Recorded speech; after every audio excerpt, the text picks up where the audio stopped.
loose, so we can. It's really meant to be a monthly get together to tell you a little bit about what VPCA's activities are going to be, really focused on the next month, and then some of the major events that we're doing, and then if we've got if there's some congressional stuff that's going on, we usually take about 5 minutes to talk about our congressional efforts. And then at the end of that, we're starting to invite industry players to come and participate. And today we've got Dr. Matt Allaway from Perineologic, who will talk to us about that lovely subject we all go through of biopsies and what the best way to do those are. So right now we have the next events coming up in May is AUA. So we've been working hard. We're going to we have a booth there. It's number 263. Joe, I was going to ask while you're here on the line, I was going to ask if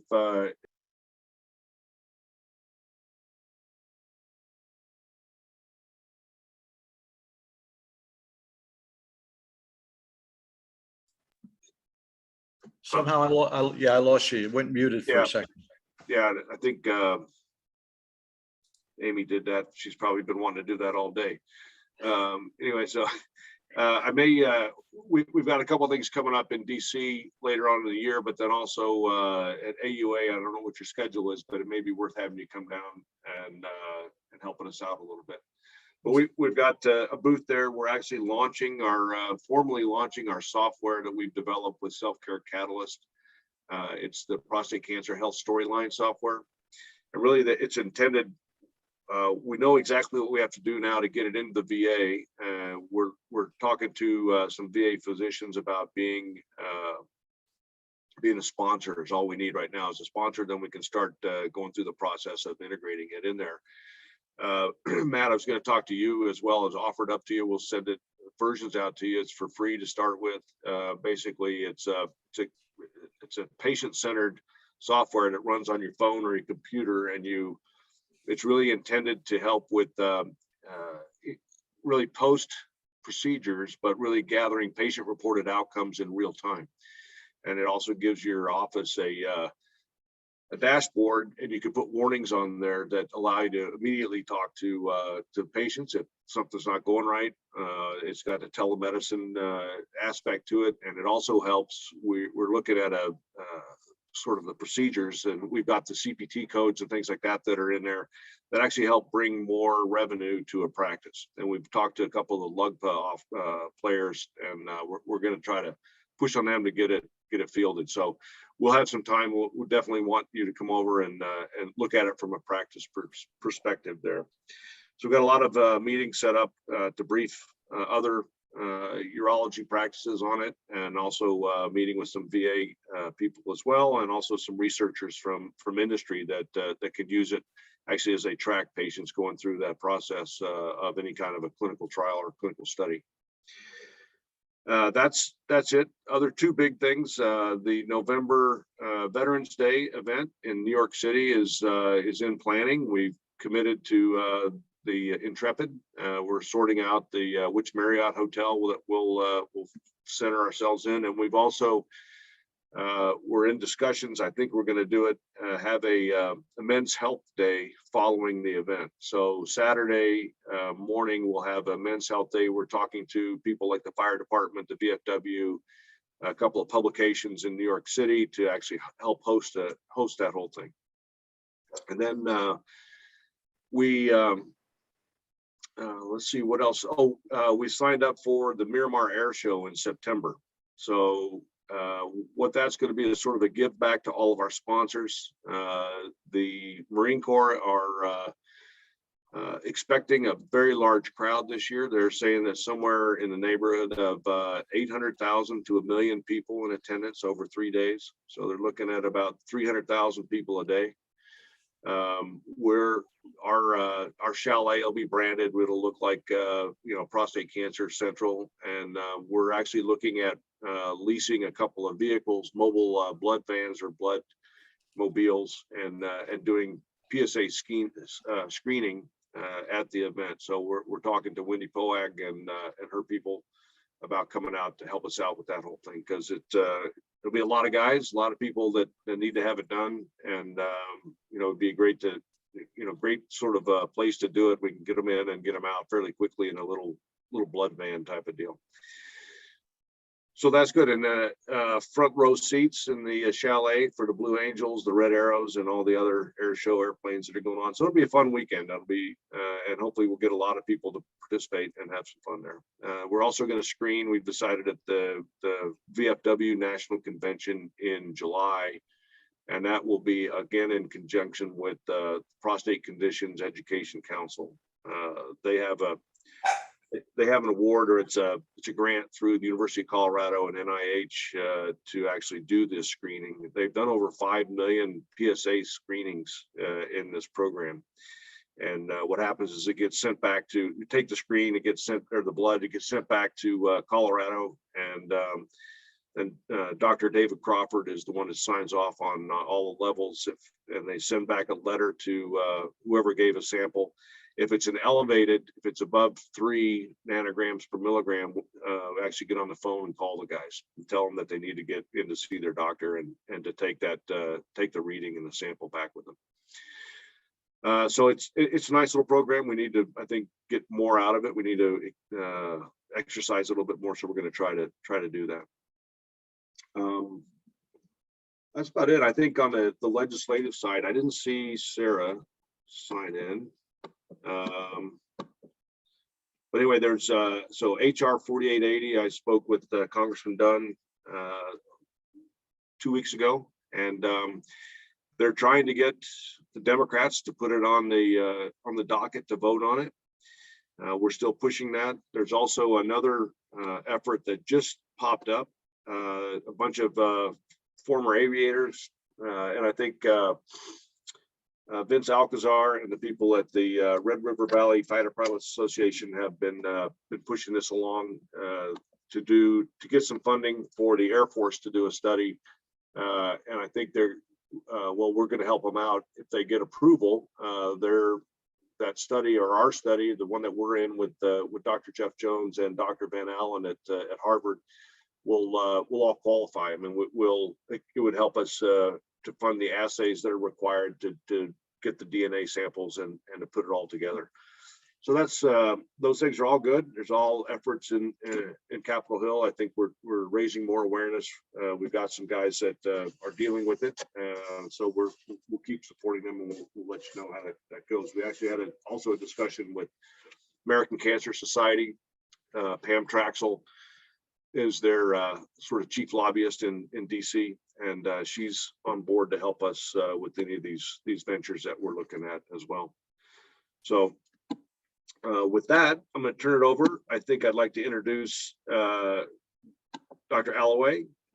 Dr. Matt Allaway has a practice in Maryland, and he's also the president of Perineologic, which is I'm not going to steal his thunder, but it's really the way, when we talk to guys about doing biopsies, it's really the way to that we ought to be thinking about them and actually moving these things forward.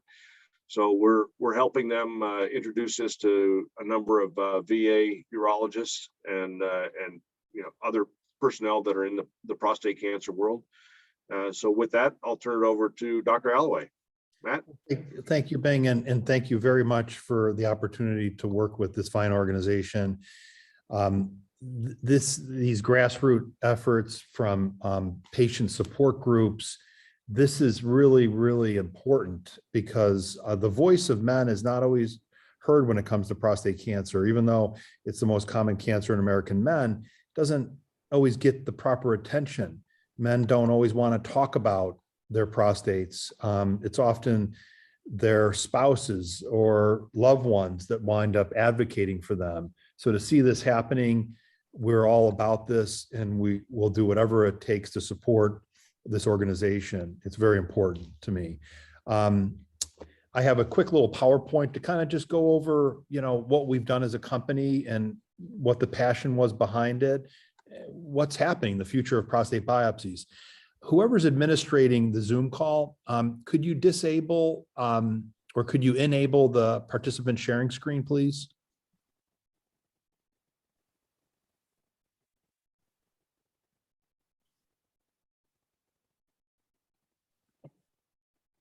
Perfect.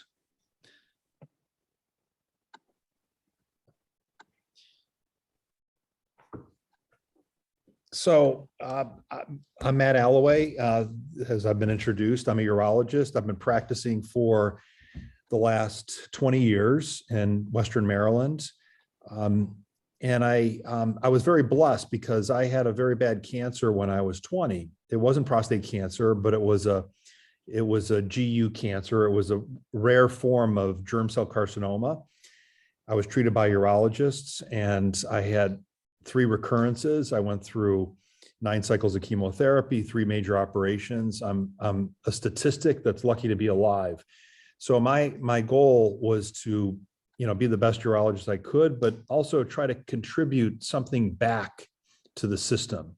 I thought that my contribution would be in the arena of testicular or germ cell carcinomas, but it turned out that my biggest contribution to the field was the diagnosis of prostate cancer, because no matter how we frame the topic of screening for prostate cancer, you have to have tissue. You've got to get a piece of tissue from the prostate to make the diagnosis. We, of course, have fabulous imaging modalities like MRIs and PET scans, but at the end of the day, you've got to get a needle into the prostate, you've got to extract tissue. And as I was practicing urology, I realized that there were some major flaws with how we were making the diagnosis with our, current biopsy technique. But let's give you a little bit of background because I think it's kind of a great story. I mean, how did we biopsy people in the 1920s? And how did it evolve to what it is currently, being the transrectal ultrasound guided biopsy? And where did transperineal emerge from? Well, this is a schematic from an anatomical surgical textbook. And you can see that it's kind of a crude sketch, but there's an incision in the perineum. So we never thought of going through the rectum to get to the prostate. It was natural that you would want to go through the perineum or the taint. So an incision was made in the perineum, and we literally dissected back to the prostate and would actually then cut a piece of the prostate tissue out. And while the patient was on the table, they would run it down to pathology, look under the slide, and if there was cancer, then the decision was made to either remove the whole prostate or part of the prostate. This was a pretty invasive way of diagnosing prostate cancer. Even if the patient didn't have cancer and you just closed them up, they were often in the hospital for up to 1 week after a biopsy. That's how it started, through the perineum with an incision. And that's when it all began in the early 1920s. Of course, the morbidity of making a big incision was not thought of as innovative enough. And so there were several urologists and general surgeons that tried to come up with other methodologies to extract tissue from the prostate. So there were all sorts of different needle devices. The popular one was the Vince Silverman cutting needle. And basically what you did was you still went through the perineum because it was the most logical approach to get to the prostate, but you couldn't see the prostate that you were biopsying. You had to put a finger in the rectum and feel the prostate and feel the hard lump or nodule, and then guide one of these specialized needles through the perineum. You could kind of feel the needle as it's gliding toward the prostate, and then you'd pierce the prostate and extract some tissue. Well, the problem with this technique, there were many. One was that your aim was terrible. I mean, you were just poking at the prostate, hoping you would get tissue that would make the diagnosis. The other problem is you often went through the perineum and wound up perforating the rectum and actually biopsying your finger in some cases. So they started to wear little like thimbles and things over their index finger when they introduced the actual needle, because it was harmful to both the surgeon and the patient. But this was the way that it was performed. Then everything changed basically in the 1980s. But in the 1970s, that's when ultrasound technology became a very realistic option. And what they were able to do was to design an ultrasound probe that you could slide into the rectum and see the prostate. For the first time, we could actually see the organ we were trying to sample. And they had to, modify the probe over, a period of about 10 years to make it actual prime time for urologists. But then in the mid 80s, the FDA, approved ultrasound technology for biopsying the prostate. And unfortunately, you weren't able to go through the perineum because they had no way of navigating a needle through the perineum with an ultrasound probe in the rectum. So the only way they could get the biopsy needle into the prostate was to slide the needle right alongside the ultrasound probe as they're looking at the prostate from the rectum, and then perforate the rectum to get into the prostate. And when we first started doing biopsies this way, we only took like 6 samples. And through the years, we realized that 6 wasn't enough. Then we moved to 8, then we moved to 10, then we moved to 12, then we moved to 14 and 16 in order to adequately sample the prostate. And in parallel with this advancement was the FDA approval of the PSA test, which actually became the first sort of blood-based tumor marker that we could screen men, because prior to the PSA, your diagnosis was made based on a rectal exam. So if you felt a lump or a hard area on the prostate, you suspected cancer and did a biopsy. Well, if you depend on the finger exam, by the time you diagnose the cancer, 85% of the patients already had prostate cancer that grew outside of the prostate. But now with PSA, we had a way of screening the population so that we could detect these men before we felt a lump or a nodule. And then it flipped the coin 180 degrees so that in the PSA era, thankfully, about 80% of men are now diagnosed with disease confined to the prostate, and only about 15 to 20% where things have either grown out of the capsule or actually left the prostate itself. So in the 80s, we decided that, yes, we're going to look at the prostate under ultrasound guidance, and we're going to guide a needle into the prostate through the rectum. But we knew that we were passing our needle through fecal material to get to the prostate. And we knew that was an issue. It was not a problem when we were poking needles through the perineum, but now that we're going through the rectum, we have to load these men with antibiotics. Otherwise, every patient would practically get infected because we're actually injecting fecal material directly into the bloodstream via the prostate. So there are now represented 2 major problems with prostate biopsies. The first was infectious complications, because the antibiotics we started using in the 80s and the 90s were working fairly well, but with society's overuse of antibiotics, suddenly giving the patient a dose of a sulfa-antibiotic or a Cipro or a quinolone antibiotic suddenly wasn't working as well. And men were starting to get breakthrough infections, but not just burning and frequent urination, but actual sepsis, which means that the bacteria have entered the bloodstream, and the patient with sepsis has to be hospitalized, put on IV antibiotics, and their hospital stay can range from 2 days to a week.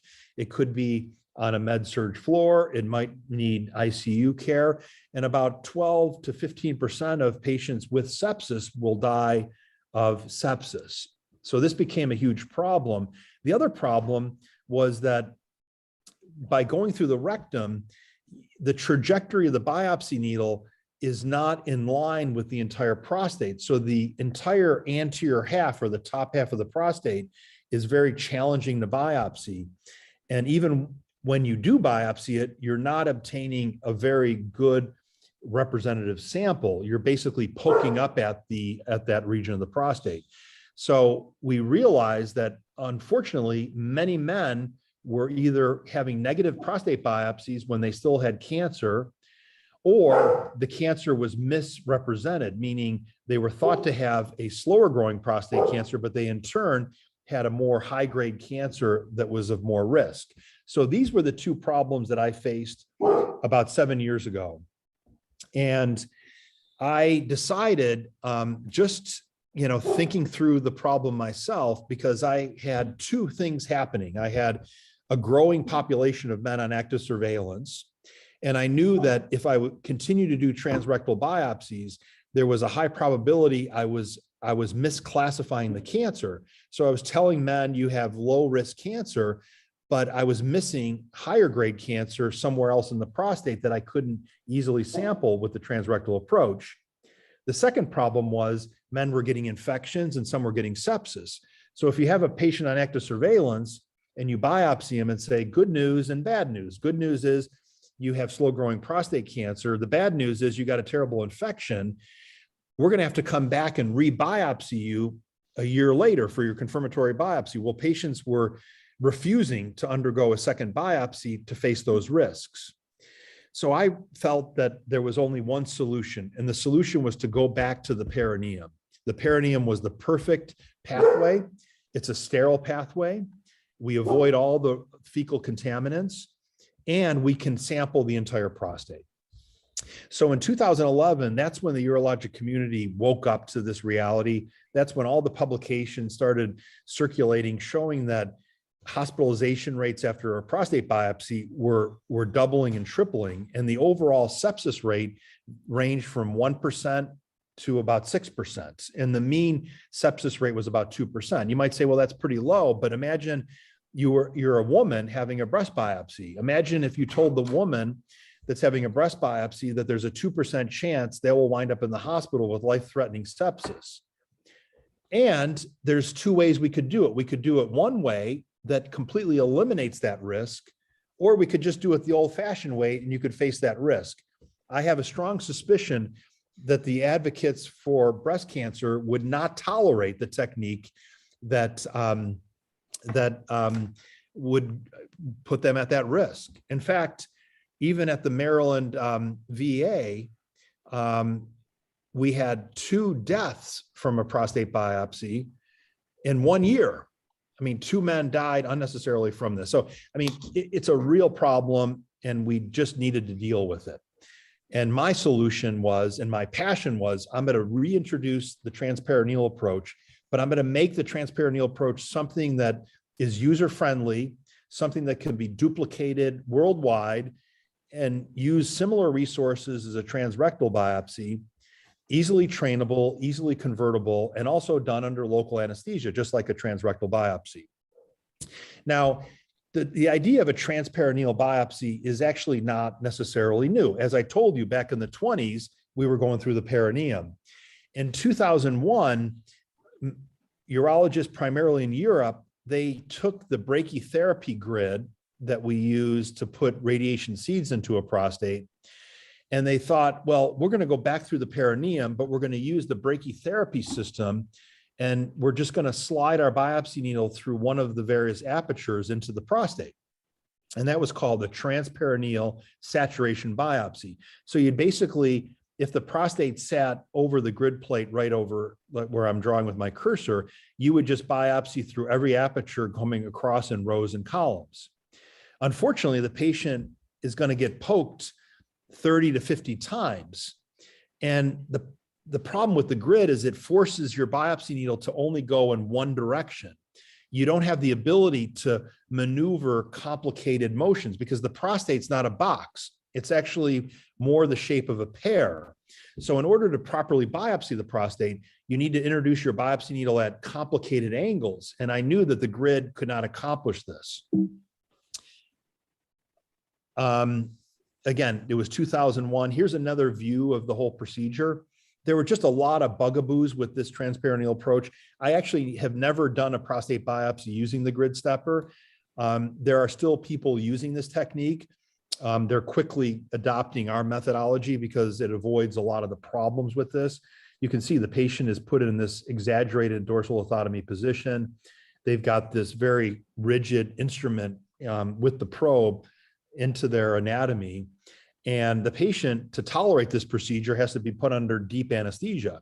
And it takes about an hour of operative time to move from one patient to the next. So, I mean, many urologists are doing 20 to 40 biopsies a month.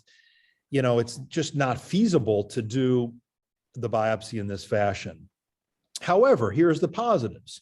This is a meta-analysis of every publication up to 2013 that did a transperineal biopsy with this technique. And the real positive was that they nearly eliminated sepsis completely.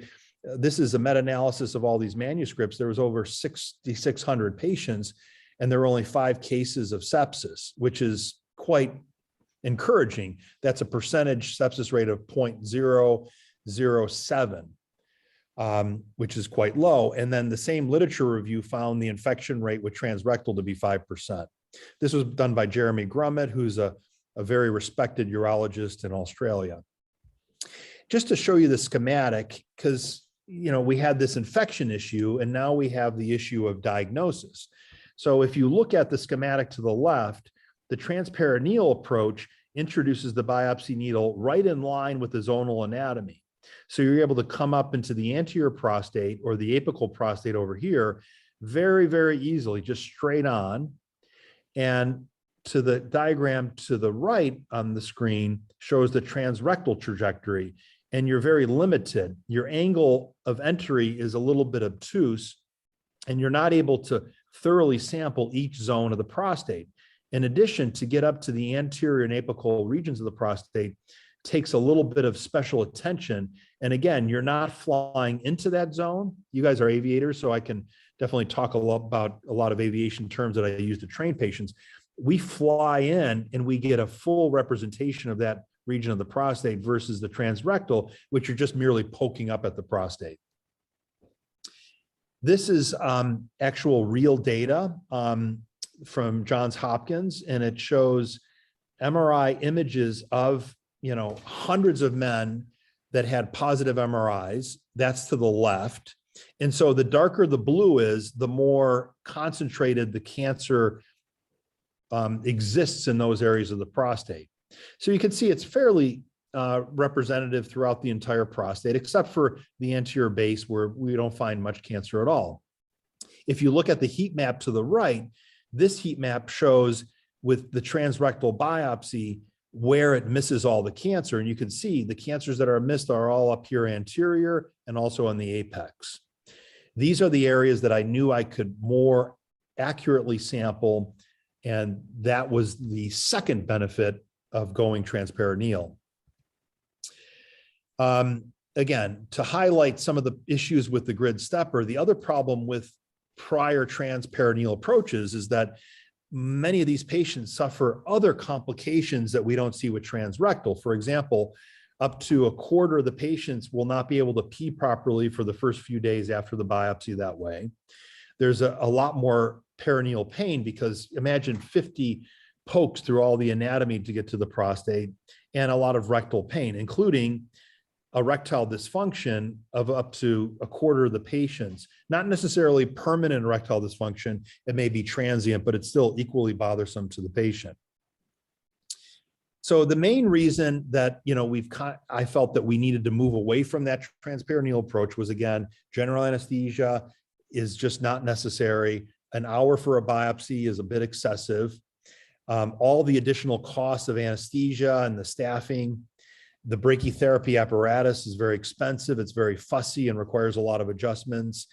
It can't be performed in the office. It's just a complicated and bogged down approach. And since we're now using MRI, we needed to have something that could more accurately use the MRI in conjunction with the biopsy. And after basically about 4 years of hard work, research, and working on commercializing an actual device that accomplished this, we came up with the PrecisionPoint Transperineal Access System. It's a fairly simple looking device. There's lots of features in the device that make all of these goals realistic to the urologist. So we have an adjustable clamp so that urologists don't have to buy new equipment. They could just clamp it on probes of various diameters or shapes. We have all these special features, cantilevered stabilization bars. We've got a proprietary access trocar and multiple aperture settings. With this device, we're able to accomplish the sampling that you see with the grid stepper apparatus, but only through 2 punctures in the patient's anatomy. So this introducing trocar enters the patient's perineum on the right, and then through that single puncture, we're able to manipulate the probe and the XYZ axis and enter different zones of the right prostate through that one puncture. Once we're done with the right prostate, we disengage the carriage, spin over to the contralateral side, one puncture, and sample the entire left side of the prostate. The device has also been validated through the FDA in conjunction with MRI fusion platform. So we can take the MRI images from the patient, import it directly into our software, and then using the device, we can fly right into the region of interest found on the MRI. The data is emerging.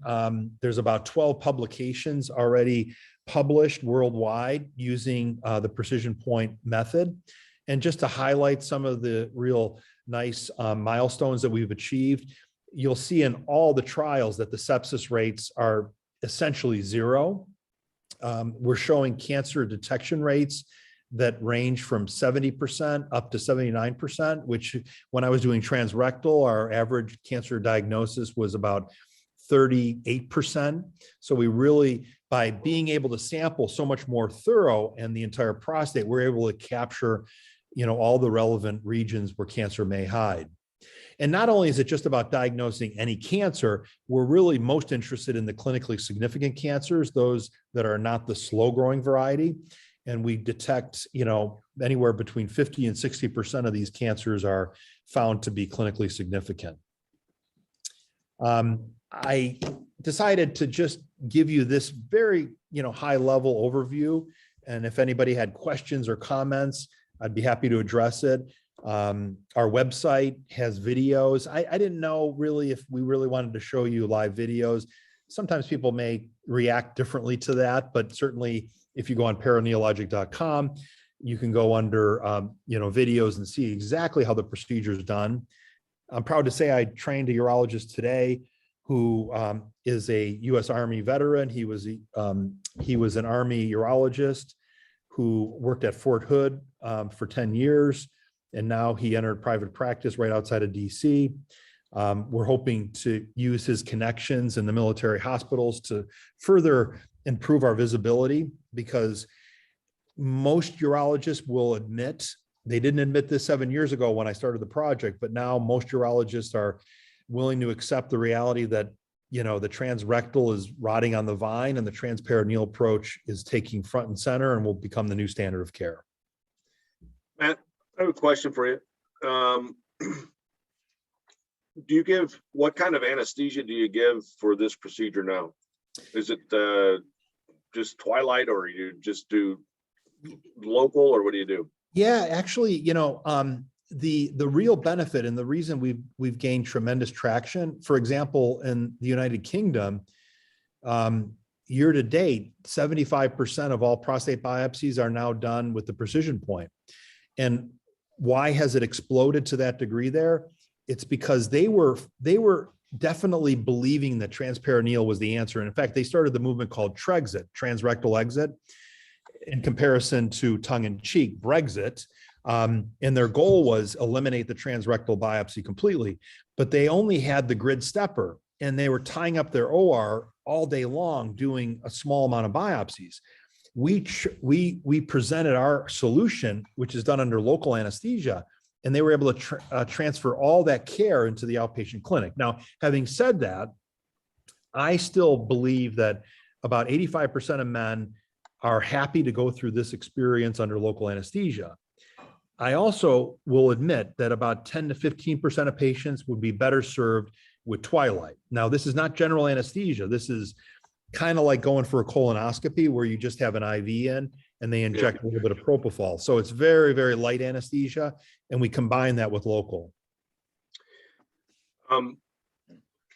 Guys on active surveillance, what are you recommending for number of biopsies, and what is how often are they going in there and that kind of stuff? Yeah, well, when we started active surveillance, I started doing active surveillance about 11 years ago. I was a pretty early adopter because I feel very strongly that, we should not be treating slow growing prostate cancers. But I do differ from some of my colleagues. Not all slow growing prostate cancers are the same. Some you'll pick up like one core with a couple millimeters of Gleason 6. And then another patient I'll diagnose, I'll find, 8 cores fully loaded with Gleason 6. Those two patients are going to have a very different path forward. We do know that, if you follow a guy with very low risk disease for 10 or 15 years, there's probably a 15% up to a 30% chance that it's going to progress. So if you pick up a patient who's got 8 cores of loaded with Gleason 6 and the next patient with just a crumb, you're picking up the guy with more volume. He's probably had that disease for 6-7 years. So that patient, I might treat slightly different in my surveillance protocol. I would tell them that I'm going to maintain him on surveillance, but there's becoming the odds. The longer you live, the healthier your life goes. We might have to adapt the protocol slightly. On the other hand, the patient with just a crumb of Gleason 6, I might do 1 second biopsy a year later called the confirmatory biopsy. And if that looks similar to the first, I'm not going to touch that patient for at least 5 years. Okay.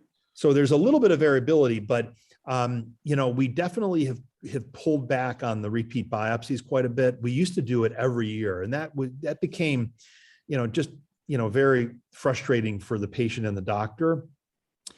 The other problem was that, when I was diagnosing men, 10 years ago, I thought they had low risk disease because I was only biopsying the posterior half. There were no MRIs then.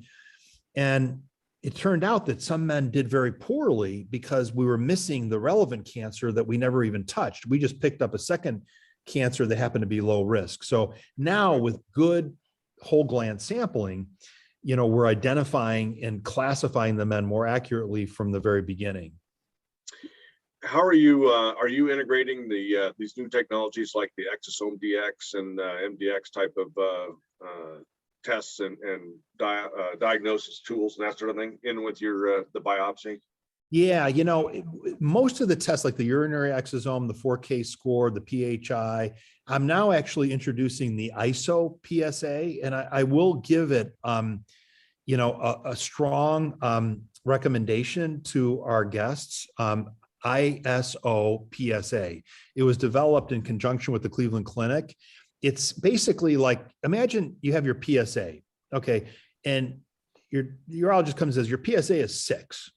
That's your total PSA. If you could only filter that PSA, just filter out the PSA that's being produced by benign tissue and only filter out the PSA produced by relevant cancer, that's closer to what the ISO PSA is doing. Some of your other tests like the urinary exosome and the 4K score, some of those tests do require a little bit more clinical information to go into the algorithm.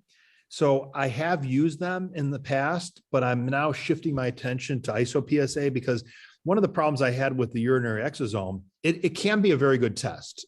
And I like it because it's a urine-based test too. Patient can do it right at home. But I had so many men coming back with the results being in the gray zone.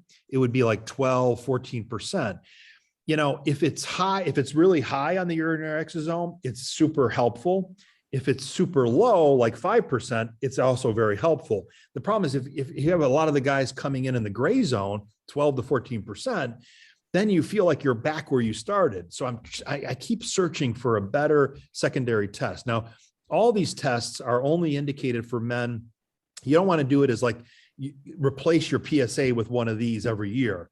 It's one of those things that you do, only a couple times likely in a man's career. And plus they're not been validated that well in active surveillance protocols. That would be very nice. So we could actually have a better blood test for men on active surveillance. Because right now we still depend on the PSA when we're not doing biopsies, and PSAs they can wobble all over the place. It becomes the bane of our existence. Yeah. I know there's some new technologies, and I think later in the year, we've got some guys coming on from Mir Scientific that'll talk about what they're doing and their diagnostics tools and that kind of thing as well. So hopefully it'll be more of a liquid biopsy, which I don't think we'll ever get away from the true biopsy because, I don't think the pathologist would allow it, but right. I mean, they've got to get their CPT code in there as well. So but I think hopefully it'll help give us some more I guess, definitive diagnosis in there, that kind of thing. So I And guess that, I would go ahead. conclude too, Mike, I would say that, even though PSA is somewhat limiting, it just lacks specificity, but we don't have a blood test for women for breast cancer. We don't have it for colon cancer. We don't have it for pancreatic cancer. So even though PSA, I mean, begrudgingly, it creates a lot of problems. At least we've got something that's easily accessible, but we should be doing smart screening. The day of just screening men with PSA and the moment you're over 4.0, you automatic biopsy and automatic treatment, all that. Those days are so far behind us. Amen to that. We now are looking at the new generation of smart screening, and you're exactly right. Liquid biopsy, better blood-based tests, better urine tests, but it takes years for a lot of these things to get validated. So we've got to use the tools we have now very well. We can't say, I'm just going to sit on my hands and wait for the perfect liquid biopsy, because I'll be honest, I don't think it's going to happen in most of our panels' life or our relevant life, at this point. How many do you have? I know, I think Kelly does, but do you have is there a listing on your site or anywhere that tells the patient or tells guys where they can, what urologists are using the PrecisionPoint system and doing the? Yeah, we've actually toyed around with a couple different ideas. We started out with a physician locator. So basically everybody that we trained was on the website, and you could just plug in your zip code and bam, there you are. The problem is that we found that sometimes people wound up searching and they just weren't getting connected properly with the doctors. So now we have our staff, our crew, on the website. You can email us directly and say, I'm, Mr. Smith. I live in Portland, Oregon. I want, and then you can give us a little bit of background. Are you an active surveillance patient? Are you just wondering if you should even get a biopsy? And then my team will give me that email and I'll look it through and I'll chat with you personally and say, I'll tell you what, I think based on your needs, you might want to just stay right there in Portland. And we've got 5 urologists that are trained.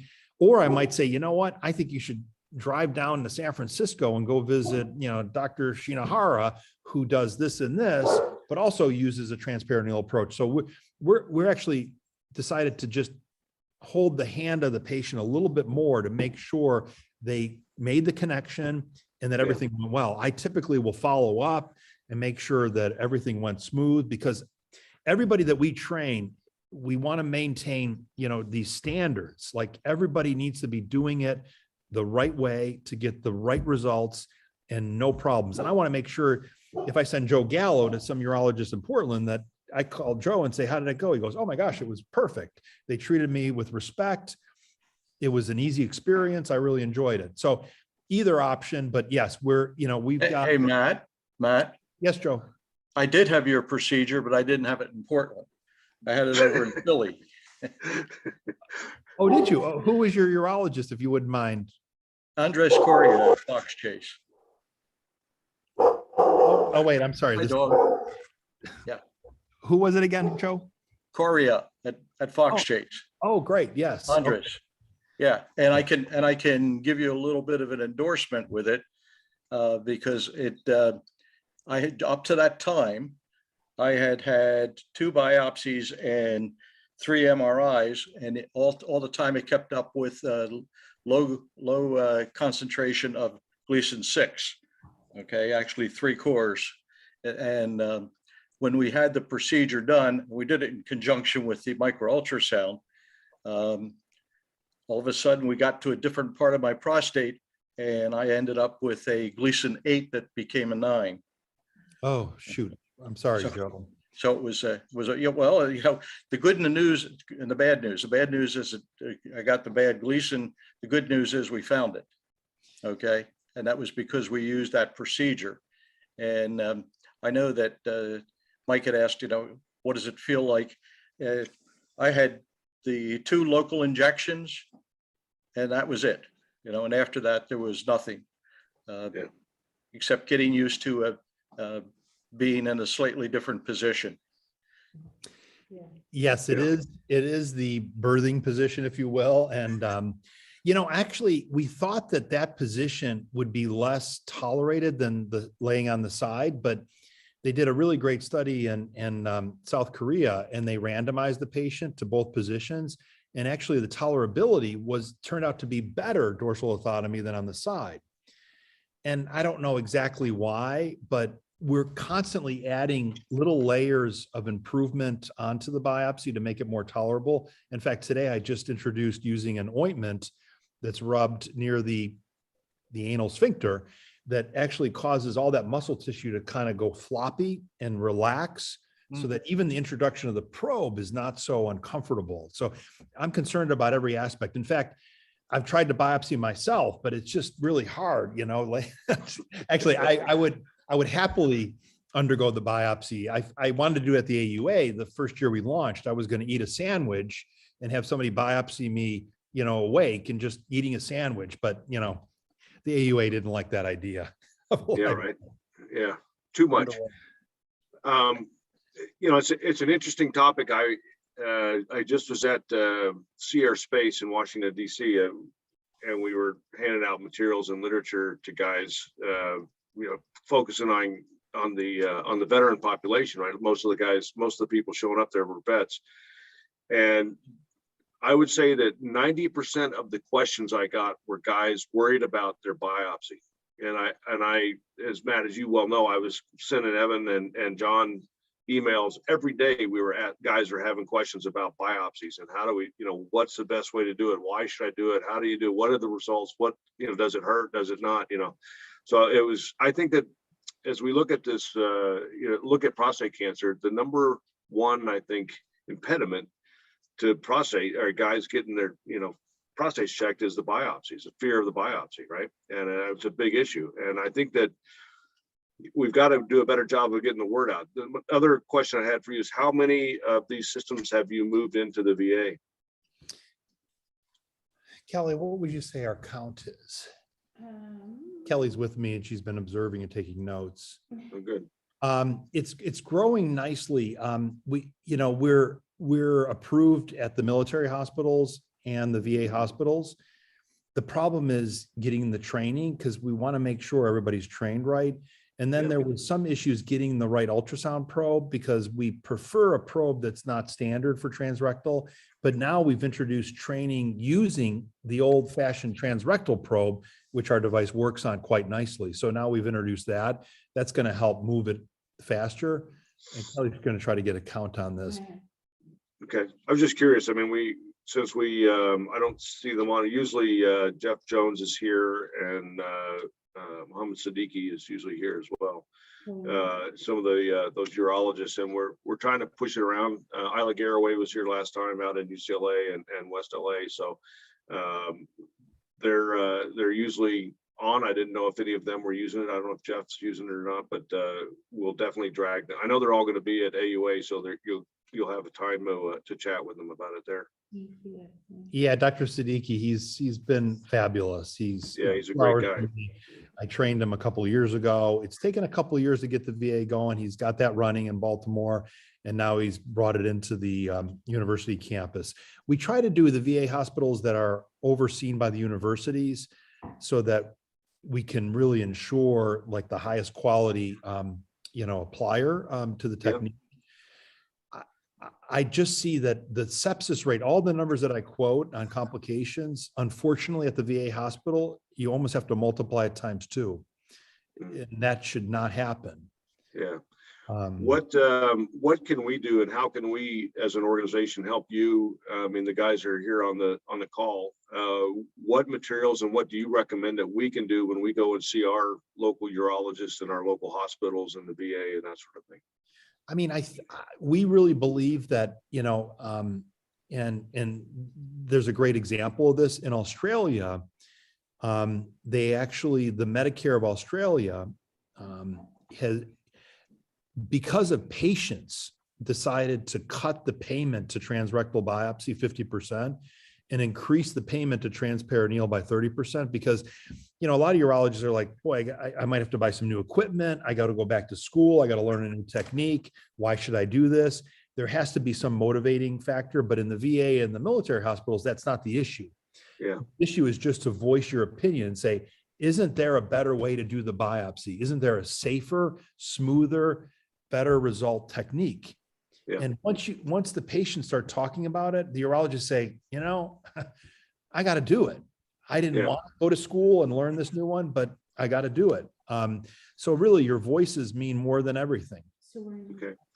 We will, that, and I think we find a lot of good traction when we actually hand these guys like just a single 5x7 sheet or something about hair, you know, hand it to the doctor and say, I want you to, this is what I want, right? I don't want to, you know, it's kind of like with me and Xtandi or whatever. You hand them the Xtandi brochure and you say, this is what I think I need, Mr. Oncologist, right? And I'm on this stuff. And so, you know, why shouldn't I have this? And then, or what is it? You have that discussion with the doctor right there, you know, on site. And I think it would be, that's something I think we should look at, is maybe helping you or doing a co-production of some materials to hand out to these urologists when we go and see them, right? So that they have something to leave behind.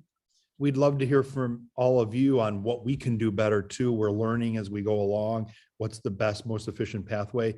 So Kelly, 11 military or VA hospitals currently, which is small, but it's growing quickly.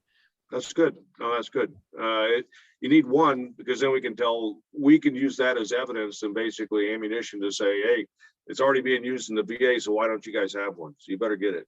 And let's get on with it. I will tell you one thing, and you alerted us that there was this chunk of money that was set aside for the veterans, so they didn't have to necessarily travel from the VA clinic to a VA hospital to get certain urology services. Yeah. I put the word out to our VA clinic, and I've been inundated with all these wonderful vets who their only insurance is through the VA. And now they can come in and I can do everything that I do. And they're so happy. I can't even tell you how rewarding it is. They come right in my community. And this is a program that could be applied all over the US. And thank you for sharing, because even the head doc at the VA clinic, he didn't even know about it. He looked into it. He's like, you're right. And all of a sudden, like, I was able to start caring for these men instead of having them drive 2.5 hours away to get a transrectal biopsy. Yeah, that he's talking about the community care network, and it's something that we try to talk to our, you know, to good doctors like yourself and to good practices that actually can then know the importance of actually the follow-up. And I heard that we're having an issue in the radiation oncology side that we are going to try to address later this year. But it's really important that the doctors back at the VA who are going to continue that patient's care and then deal with all of his other comorbidities have those treatment records, right? I mean, it's not that hard to give them the records back, right? Just tell them what you did and what the procedures were. This is kind of sort of makes sense, but a lot of times that's the biggest complaint that we get from the VA physicians is that community care physicians or guys that are using this service out in the community are not given back the full treatment records. And that sometimes becomes a problem, or they got to chase them down or do whatever. But that's why the leadership of the VA has asked us to make sure that we do our due diligence. And this kind of goes to everybody in the crowd. Don't recommend community care to a physician that you wouldn't want to go see yourself. Okay. I mean, that's a good litmus test, right? Make sure that you would want to go into that guy's office before you ask him to sign up for community care. All right. Because it is important that you know, that whole continuity of care back to the patient, especially if you're in the later stages of you know, cancer care and that sort of stuff. It becomes pretty critical. I don't know, anybody else questions for Dr. Allaway? Well, we got him on the phone. Well, I appreciate. Oh, hi, Marianne. Sorry, I just had a thought. The one pager is designed for both providers as well as for patients. I think, like, if you read something like that with information about something that's a little bit less painful and less invasive, that might be an approach, right? So you don't have to recreate anything. Sure. And then I agree. And I think it's I think we need to do something like that. We need to have something available that's out there. Well, you have it already. I mean, I know you did it in conjunction with Zero, so that's a thought. And then Dr. Allaway, I mean, thank you for presenting this. I guess just from a question perspective and thinking about screening coverage. And I think about some of the liquid biopsy tests that are coming online from like places like Grail with the Gallery screening test. And I think about the reimbursement then and that impact on patients' out-of-pocket costs, because if we start seeing these screening tests have sort of like an uptick, then to go and get a second procedure, there's like a coverage issue. And so that's just something I would plant a seed for future discussions and as a thought. I don't know if you're seeing any sort of implication like that. And I'm thinking about the US marketplace. Yeah, I mean, it's a zero-sum game, you know, it's a pie. And if you start introducing lots of new testing, you know, then, you know, they have to try to move money around to justify the payment for these. Oftentimes the patient's straddled with the cost of these things. So when you talk about like genomic testing, for example, after you have a biopsy, you can send the tissue off to have genomic tests done on it. And, you know, there can be benefits to this, but that's a $6,000 test. Yeah. And a lot of insurance companies won't cover it. And, you know, we've got to be very smart as urologists to look at all the different options and try to think about it like, what's the most efficient use of the very best test? Sometimes when you inundate with too many tests, then everything becomes blurry and you're like, my goodness, I feel like I'm back at the starting point again. So, you know, as a medical device company, I'll tell you, we have a much more of a higher slope to get to our plateau than lab tests and drugs. And so we often don't see a lot of the benefits. Lab tests sometimes come through with these exorbitant payments, and sometimes they're just not validated over time. So we need to be cautious, and but it's happening at a rapid pace. So it's an exciting time too. It's a good time to be a man, you know, looking at screening, because there are many more tools in our box to work with. Yeah. And thanks for that. I was going to ask a quick question about the CPT codes. Is biopsy a biopsy regardless of whether it's transperineal or transrectal? It kind of depends a little bit on the setting you're getting the biopsy. You know, there is a transperineal code that was developed based on the grid stepper approach. There's also the existing transrectal code. So the good thing about our technique is there are codes to use. I mean, we fit into it from either side of things, depending on the place of service. Granted, one of the issues we face is just that, you know, I mean, when I train the urologist today, well, it's going to probably take them 20 cases to get up to a speed level where it's going to match how we can do a transrectal biopsy. But I would argue, you know, it's about quality. If we're screening men smarter, we don't have to do as many biopsies. We need to be a little bit more selective and just do a better job like Joe had. I mean, my goodness, I mean, if he could still be thinking he had low risk disease, but with a proper biopsy, suddenly it's like, this is what you really have. That's what we need to do on the first biopsy. Yeah. Just so everybody knows, there is no charge in the VA for biopsies, right? So there's and by pushing this thing through, and then they're also, I'll throw my pitch in there for the DNA sequencing. There is a policy right now in the VA that if you have any stage, if you're diagnosed with any stage of prostate cancer, you should be having both genomic and somatic DNA sequencing done. That program, it's a study. It's run by our chief of our medical advisory committee, Dr. Reddig, and anybody that has any stage of prostate cancer diagnosed is eligible for that full DNA sequencing. And you should be able to ask your urologist or the oncologist that you're seeing to have it done, and call them if for you guys on the call. We'll have access to Dr. Reddig. So if there's a question that you get pushback from anybody in your VA facility, we'll get him on the phone and he'll give you the study. I've watched him do it before, heard him do it. He'll give the physician the actual study and tell him exactly where to go and how to reference it and how to get to it from the EMR system in the VA. So it's a good program to take advantage of it. Excellent. Anybody else? Thanks, Marianne. Well, I appreciate it. We're up to our hour. I think we're done with biopsies. We did talk about a little bit of the MRI fusion issue. I would encourage everybody to push that as well. I mean, we do need to push on the MRI aspect of things, because I think you can see things better when you're doing that. I think that's it. Also, after your biopsies, and if they come back positive, we're trying to push. The next step is look at PSMA imaging. It's available in all of the VAs now, so I think you can count on that being available. So talk to your urologist about those things as well. Anything else? I think if not, I want to thank Dr. Allaway and all of Perineologic. I think it's great. This has been very insightful for all of our guys, and everybody take the word in. You can go to their website. It's a great website to see how it works and what the material is there.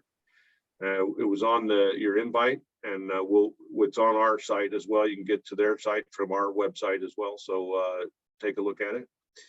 And we look forward to seeing everybody. That half of you will be on the call, or will be at our reception in New Orleans. So we'll see you there. We're having a little party on the 12th.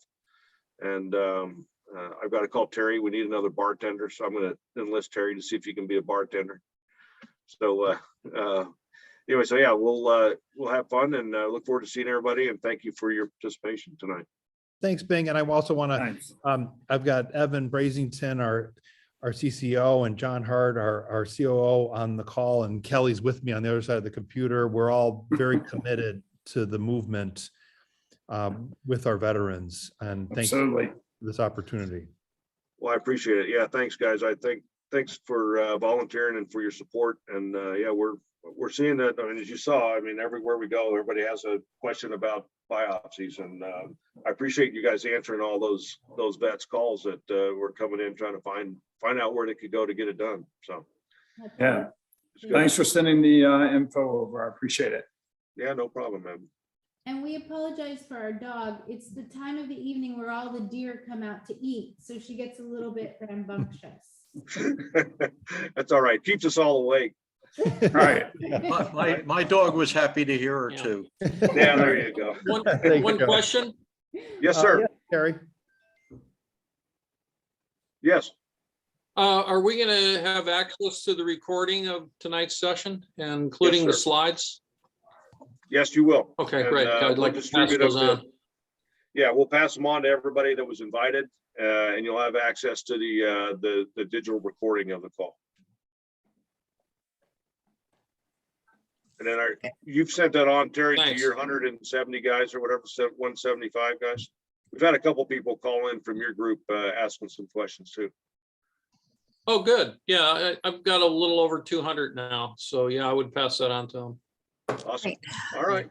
And I'll just add to that, and Terry, just to add to that, this recording will also be going on our website. So we'll be starting to curate all of our meetings on the website as well. So you don't have to worry about sending out email links. And then we've also created a private Facebook community for 50 vets in 50 states, so we can be able to continue the communication in between. Recordings will also be on that. We will definitely open it up to our presenters and medical professionals as well, that they can chime in. So if you have questions, that's a great place to start to curate that. Yeah.